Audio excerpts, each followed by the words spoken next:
अस्सलाम वालेकुम दोस्तों, आज तुहाडे वास्ते एक नवी वीडियो लैके आए प्योर देसी बकरी दी जनाब। माशाल्लाह इसके थले 2.5 किलो दुध है और 2 फल ने इसके थले, एक पट्ठ ते एक पठोरा है। और माशाल्लाह तंदुरुस्त बकरी जनाब, देख सकते हो सफ़ेद आँखें माशाल्लाह और काली मक्खी चीनी। ਇਹਦਾ हवाना भी तुहानू विखा देना। माशाल्लाह सोहना हवाना, कोई परेशानी नहीं, किसी किस्म की कोई टेंशन नहीं। ये शाम ने ना दुध पिवाया सी ये फलों तो हुण जनाब सुबह का टाइम है तो हुण जनाब फिर ये फलों दुध पिवान लगे हैं। तो इस दे फल ने एक पाठे के थले एक पठोरा है, मक्खी चीना जनाब पठोरा है, रत्ता मक्खी चीना पठोरा है, तो काली मक्खी चीनी जनाब पाठे। तो ये जनाब बकरी दूसरे सूए वेख सकते हो माशाल्लाह छोटे छोटे दे सिंह ने और कद भी माशाल्लाह दा ठीक ठाक है। वीडियो जनाब तुहानू छोटा लग रहा है लेकिन माशाल्लाह वड्डा कद है ठीक ठाक। पिछली साइड तो भी तुहानू इहदा जनाब हवाना विखा देना। यह वेखो जी, यह देखो जनाब, यह देखो जनाब पट्ठे शट्ठे भी खा रही है, बिल्कुल तंदुरुस्त, कोई परेशानी नहीं जनाब होएगी। तो दूसरा सूआ है माशाल्लाह। तो सिंह भी जनाब छोटे छोटे, कोई बड़े सिंह नहीं है ने। तो बच्चे भी जनाब तुहानू दिखा देने दुध शुद्ध पिवा के भी।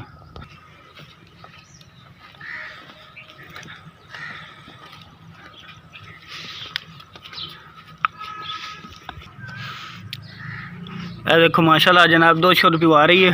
तो यह जनाब पाठे ते परला जड़ा पठोरा है, तकरीबन 15 दिन हो गए इस बकरी सूई नूं। बाकी माशाल्लाह बेहतरीन है, कोई टेंशन नहीं इसकी, किसी किस्म की कोई परेशानी नहीं होएगी। तंदुरुस्त बकरी है, प्योर देसी। 40,000 जनाब इहदा मुल करने, जो तुसीं राबता करोगे इंशाल्लाह तुहाडे नाल प्यार मुहब्बत कर लांगे। फाइनल रेट नहीं है। सफ़ेद आखे माशाल्लाह पठ दी भी ते पठोरे दी भी माशाल्लाह सफ़ेद आखे। रत्ता मक्खी चीना पठोरा है तो काली मक्खी चीनी जी पठ है माशाल्लाह। तंदुरुस्त जानवर, कोई परेशानी नहीं होएगी किसी किस्म की भी। यह देखो जनाब बिल्कुल साफ सुथरा जानवर।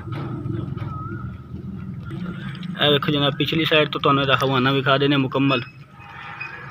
2.5 किलो जनाब इस थले दुध है, कोई टेंशन नहीं किसी किस्म की होएगी।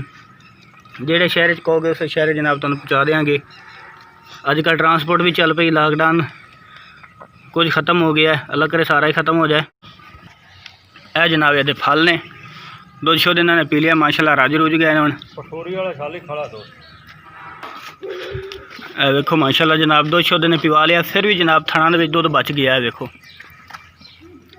दुध फिर भी बच गया है। बच्चों जनाब इन्हें रजा रुजू लिया है तो फिर भी जनाब इसके थणा है दुध हाली तक। जिन्होंने दोस्तों ने चाहिए तुम नंबर पर रबता करो, इंशाल्लाह जनाब तुहानू उस शहर पहुँचा देंगे देसी जिस शहर तुम कहोगे।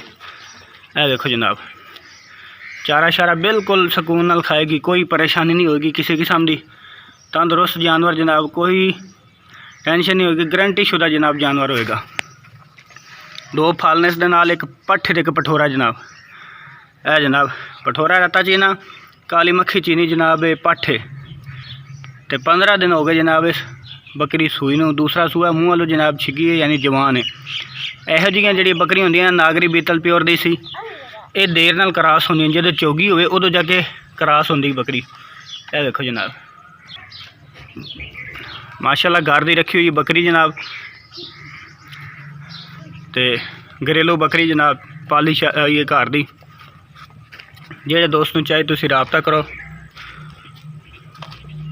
बाकी फल भी दे तंदुरुस्त ने, देखो तुहाडी अखां दे सामने टप छप रहे हैं, बिल्कुल साफ सुथरे जनाब तंदुरुस्त। जो बकरी का दुध ज़्यादा होगा ना तो फिर बच्चे भी होते जनाब सेहतमंद होंगे। अगर बकरी का दुध घट हो गया फिर बच्चों ने कितों पिलाना तो कितने सेहतमंद बच्चे नहीं होना। और अगर इस तो इलावा किसी दोस्त को कुर्बानी वास्ते बकरे चाहिए तो भी तुहानू इंशाल्लाह मिल जाएंगे मुनासिब रेट के। अगर किसी को पट्ठा चाहिए 13-13 हज़ार की रेंज वो भी तुहानू मिल जाएंगे, वो भी साढ़े कोल है ने। तो अगर वड्डियां पट्ठा चाहिए क्रॉस होने वाली तो वह भी इंशाल्लाह तुहानू मिल जाएगियाँ और वो भी मुनासिब रेट मिल जाएगियाँ।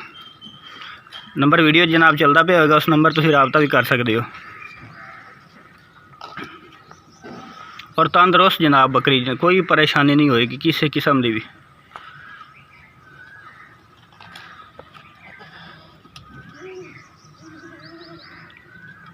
यह देखो जनाब मुकम्मल। देखो दुध भी इन्हें हाली काफ़ी दुध है ये थणा दे विच। दुध शुद्ध ने पिवा भी लिया, बच्चे रज भी गए ने, हाली भी है।